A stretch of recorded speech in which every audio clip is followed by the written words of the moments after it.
চলে আসছি আরও কয়টা এক্সারসাইজ নিয়ে। তবে এখন যে এক্সারসাইজগুলো দেখাচ্ছি সেটা হচ্ছে আমাদের যে কোরের যে সাইড, মানে আমাদের যে সাইড লাইন, যেটা আমাদের আওয়ার গ্লাস দেয়, নো ওয়ার আই মিন, সেইটার কিছু ব্যায়াম।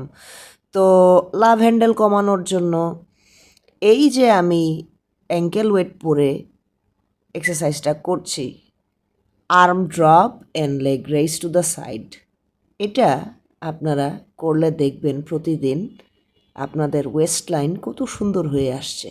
কারণ লাভ হ্যান্ডেলস, ব্রা বাল্জ, এই জিনিসগুলো কিন্তু কমে আসে। অ্যাঙ্কেল ওয়েট দিয়ে করার উদ্দেশ্য হচ্ছে এক্সারসাইজটা যে আমার পায়ে যাতে চ্যালেঞ্জ হয় বেশি। এখন আপনারা চাইলে রিস্ট ওয়েটও পরে নিতে পারেন। তো moving on to the next exercise. এই যে একটা এক্সারসাইজ করতেছি, সামনে আমি নি রেইজ করে আমি সাইডে নি রেইজ করতেছি, ফ্রন্ট অ্যান্ড সাইড নি রেইজ। হ্যাঁ, এটা কম্বো।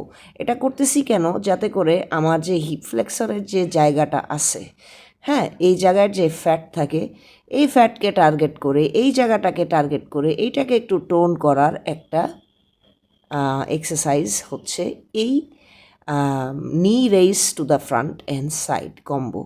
যেমন এইটা এ পায়ে করছি, এই যে এইভাবে আবার নামালাম, উঠাবো, সাইডে উঠাবো, নামাবো, উঠাবো সামনে, সাইডে সামনে উঠাবো, অ্যান্ড দেন নামাবো।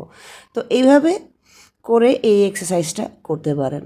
আপনারা অ্যাঙ্কেল ওয়েট ছাড়া করতে পারেন ফর স্টার্টার্স, কিন্তু অ্যাঙ্কেল ওয়েট দিয়ে করলে আপনারা কিন্তু বার্নটা ফিল করবেন বেশি, এবং আপনাদের বডি স্ট্রং হবে, আপনাদের লেগ স্ট্রং হবে, যেহেতু আমরা ওয়েটস ব্যবহার করতেছি। তো আমি খুবই স্বল্প ওয়েট ব্যবহার করতেছি, আপনারা চাইলে আরেকটু বেশি ওয়েট ইউজ করতে পারেন। আর এখন যেটা করতেছি সেটা হচ্ছে জাস্ট আমি সোজা করে সামনে দিয়ে একটা লেগ রেজ দিচ্ছি, জাস্ট আমি এটা অ্যাঙ্কেল ওয়েট পায়ের দিয়ে করছি। এবং আমি যখন এই কাজটা করব, এই এক্সারসাইজটা করব, আমি চেষ্টা করব যদি আমি ব্যাকা হয়ে যাই তাহলে কোনো কিছুতে ধরে আমি এক্সারসাইজটা করব। আমার জাস্ট লেগ উঠবে আর নামবে, আমি হাঞ্চ হব না, বেকাতারা কিছুই হব না। আর আপনি যদি পারেন যে আপনি কোমরে হাত দিয়ে আপনার কোরকে স্টেডি রেখে, স্ট্রেট রেখে আপনি করতে পারবেন এইভাবে কিকস, তাহলে আপনি এটা করতে পারেন। এতে করে আপনার পায়ের স্ট্রেংথ বাড়বে, টোন বাড়বে, ডেফিনেশন বাড়বে। এখন আমি আরও একটা এক্সারসাইজ দেখাচ্ছি, এটা রিস্ট ওয়েট দিয়ে, অ্যাঙ্কেল ওয়েট দিয়েই এই 4টা এক্সারসাইজ।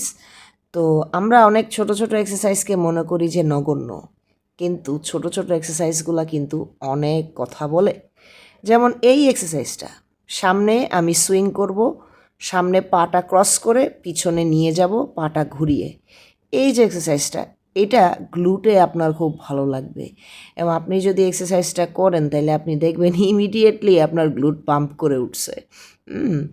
তো এই ছোট ছোট এক্সারসাইজগুলো, এগুলো হচ্ছে আপনার পিলাটেস, তারপরে ব্যালে যারা করে, ব্যালে ড্যান্স যারা করে, তারা এই ধরনের এক্সারসাইজগুলো করে থাকে।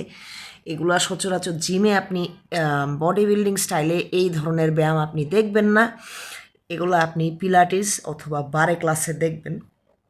তো বার তো বাংলাদেশে করে না, বার হচ্ছে আপনার ওই ব্যালে ড্যান্সার যারা, তারা বার এক্সারসাইজ করে থাকে।